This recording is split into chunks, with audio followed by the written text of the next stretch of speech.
নমস্কার বন্ধুরা, আমি ডোনা রিগালিজ লাইফ কিচেন চ্যানেল নিয়ে তোমাদের সামনে এসেছি। আজকে রবিবার মানেই তো বাঙালিদের কাছে মাটন খাওয়ার দিন, আর সেটা যদি কচি পাঁঠার ঝোল হয় তাহলে তো কোনো কথাই নেই। আজকে রবিবারের দিনে আমি বানাচ্ছি কচি পাঁঠার ঝোল সাথে আলু দিয়ে। চলো তাহলে আমি এই রেসিপিটা কীভাবে বানাচ্ছি সেটাই কিন্তু তোমাদের সঙ্গে শেয়ার করব। কথা না বলিয়ে ঝটপট রান্নাঘরে চলে যাই। 650 গ্রাম মাটনের মধ্যে 3 চামচ দই দিয়ে দিচ্ছি, হাফ টিস্পুনের মতো নুন দিয়ে দিচ্ছি, হাফ টিস্পুনের মতো হলুদ গুঁড়ো অ্যাড করছি, 1 টিস্পুন গোলমরিচের গুঁড়ো, 3 টিস্পুনের মতো সর্ষের তেল আমি ম্যারিনেট করার সময় দেব। ম্যারিনেট করার সময় যদি সর্ষের তেল দাও তাহলে কিন্তু মাংসটা বেশ ভালো হবে আর সুন্দর ম্যারিনেটও হয়ে যাবে। আমি কিন্তু পুরো রান্নাটাই গোলমরিচের গুঁড়ো আর কাঁচা লঙ্কা দিয়ে করব, কোনো রকম শুকনো লঙ্কার ব্যবহার করব না। 1 ঘন্টা এইভাবে মাখিয়েই মাংসটাকে আমি রেখে দিচ্ছি। 4 টেবিল স্পুনের মতো সর্ষের তেল দিয়ে দিচ্ছি। এই সর্ষের তেলটাকে কিন্তু আমরা ভালো করে গরম করে নেব।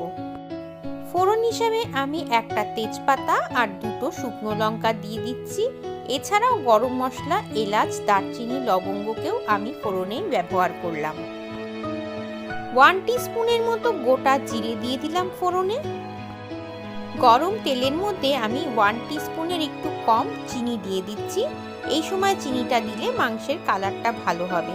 দেখো, চিনিটাকে কিন্তু আমরা তেলের মধ্যে ভালো মতো গরম করে নেব। যখন কালারটা চেঞ্জ হয়ে যাবে তখন কেটে রাখা 3টে পেঁয়াজ, এখানে বড় সাইজেরই আছে, সেই পেঁয়াজগুলো কিন্তু তেলের মধ্যে ছেড়ে দিলাম।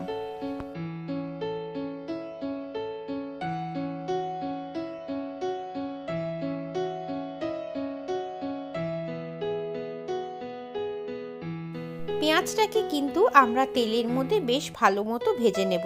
পেঁয়াজের যতক্ষণ না কালার চেঞ্জ হচ্ছে ততক্ষণ কিন্তু পেঁয়াজটাকে ভাজতে হবে। পেঁয়াজ ভাজার সময় আমি একটু নুন দিয়ে দিচ্ছি, তাহলে পেঁয়াজটা খুব তাড়াতাড়ি ভাজা হয়ে যাবে।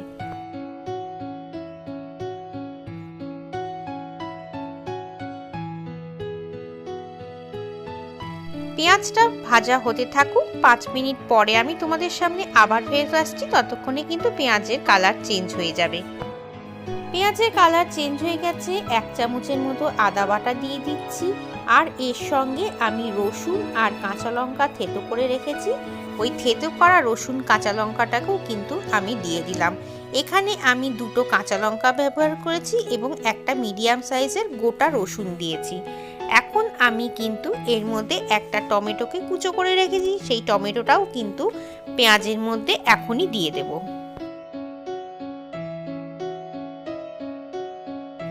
এখন টমেটো, আদা, রসুন, পেঁয়াজ সমস্ত কিছুকে আবার কিছুক্ষণ সময় ধরে কিন্তু ভালো করে ভেজে নেব।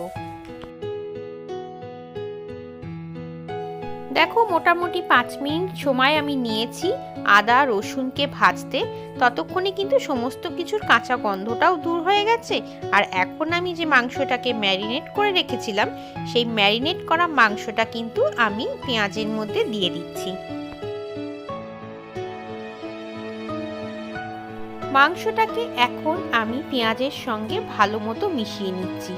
আর এই সময় কিন্তু মাংস ভালো মতো কষাতে হবে। এইটার জন্য কিন্তু অনেকক্ষণ টাইম দিতেই হবে মাংস রান্নার সময়। মাংস রান্নার সময় যতটা ভালো করে মাংস কষাবে ততই কিন্তু মাংসের টেস্ট বাড়বে। এখন আমি ছোট ছোট আলুকে কেটে রেখেছি, সেই আলুটাকে কিন্তু মাংসের সাথেই দিয়ে দিলাম। আমি কিন্তু আলুটাকে আলাদা করে কোনো রকম ভাবে ভাজিনি। মাংস কষানোর সময় আলুটাও দিয়ে দিচ্ছি। 1 টিস্পুনের মতো জিরে গুঁড়ো আমি এখন দিলাম। জিরে গুঁড়োকে এখন আমি মাংসের সাথে ভালো মতো কিন্তু মিশিয়ে নিব।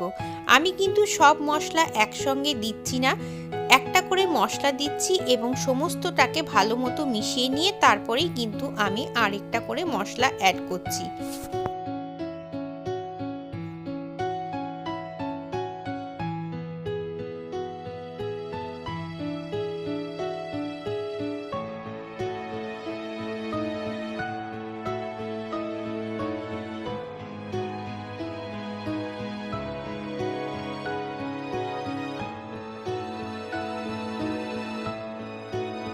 মাংসটা যখন ম্যারিনেট করেছিলাম তখন আমি হাফ টিস্পুনের মতো হলুদ গুঁড়ো দিয়েছিলাম। এখন আমি আরও হাফ টিস্পুনের মতো হলুদ গুঁড়ো দিয়ে দিচ্ছি। তখন একটু কম দিয়েছিলাম, তাই এখন মনে হলো লাগবে, সেই জন্যই কিন্তু আমি আরেকটু হলুদ অ্যাড করলাম। এইভাবে করে প্রত্যেকটা মশলা অ্যাড করার পরেই কিন্তু আমরা মাংসগুলোকে ভালো মতো কষিয়ে নেব। মশলাগুলো যত ভালো করে কষানো হবে ততই কিন্তু মাংসের টেস্ট বাড়বে। আর যখন দেখবে মাংস থেকে তেল ছাড়া ছাড়া হয়ে এসছে, তখন কিন্তু অল্প করে গরম জল দিয়ে আবার মশলাটা কষিয়ে নিতে হবে। এখন আমি এর মধ্যে হাফ টিস্পুনের মতো ধনে গুঁড়ো দিয়ে দিচ্ছি। যেহেতু আমি সব গুঁড়ো মশলাগুলো অ্যাড করেছি, সেই জন্য কিন্তু তলা থেকে ধরে যাওয়ার সম্ভাবনা আছে, তাই আমি অল্প একটু গরম জল এর মধ্যে দিয়ে দিলাম। এইভাবে গরম জল দিয়ে কিন্তু আস্তে আস্তে করে মাংসটাকে কষাতে হবে। যখনই দেখবে নিচ থেকে লেগে আসছে, তখনই কিন্তু অল্প করে গরম জল দিয়ে আবার কষানো শুরু করতে হবে। এইভাবে 2-3 বার করলেই কিন্তু মাংসটা বেশ সুন্দর কষে যাবে। তোমাদের তো প্রথমে বলেইছিলাম এই মাংসটা রান্না করার জন্য আমি কোনো রকম শুকনো লঙ্কার গুঁড়ো বা কাশ্মীরি লঙ্কার গুঁড়ো ব্যবহার করব না। শুধুমাত্র গোলমরিচ গুঁড়ো আর কাঁচা লঙ্কা দিয়েই এই মাংসটা হবে। আমার কথা অনুযায়ী তোমরা এই রেসিপিটা ফলো করে একবার বাড়িতে বানিয়ে দেখো, অপূর্ব হয় খেতে। আর কচি পাঁঠার ঝোল তখন কিন্তু একটু কম মশলা ব্যবহার করলেই সেটা ভালো হয় খেতে।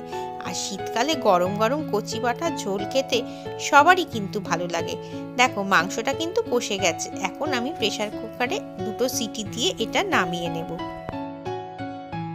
দেখো প্রেসার কুকারের ঢাকাটা খুলে দিয়েছি, ঠান্ডা হয়ে গেছে মাংসটা। আর এখন আমি এই মাংসটাকে একটা পাত্রের মধ্যে ডিশ আউট করব। তার আগে তোমাদের একটু দেখিয়ে দিই কি সুন্দর পাতলা ঝোল হয়েছে, আর খেতেও কিন্তু খুব ভালো হবে। গন্ধটা তো অপূর্ব বেরোচ্ছে। কি দেখে লোভ হচ্ছে তো? তাহলে কিন্তু এই রেসিপি ফলো করে অবশ্যই তোমাদের বানিয়ে নিতে হবে। চলো কথা না বাড়িয়ে আমরা এটাকে ডিশ আউট করে নিই, কারণ গরম গরম ঝোল আর ভাত খেতে হবে যে। এই দেখো তৈরি হয়ে গেছে রবিবারের দুপুরে স্পেশাল রেসিপি, আলু দিয়ে কচি পাঁঠার ঝোল। আর এই রেসিপিটা যেহেতু গোলমরিচ আর কাঁচা লঙ্কা দিয়ে হয়েছে, সেই জন্য খেতে কিন্তু ভালোই হবে এবং স্বাস্থ্যকরও বটে। কি তোমাদের কেমন লাগলো রেসিপিটা? যদি ভালো লাগে লাইক কমেন্ট শেয়ার কিন্তু অবশ্যই করো। আর নতুন বন্ধু হলে কিন্তু চ্যানেলটা সাবস্ক্রাইব করে নিও। চলো তাহলে আজকের মতো তোমাদের কাছ থেকে বিদায় নিচ্ছি, আবার আসবো অন্যদিন। ততক্ষণ সবাই ভালো থেকো এবং সবাইকে টাটা।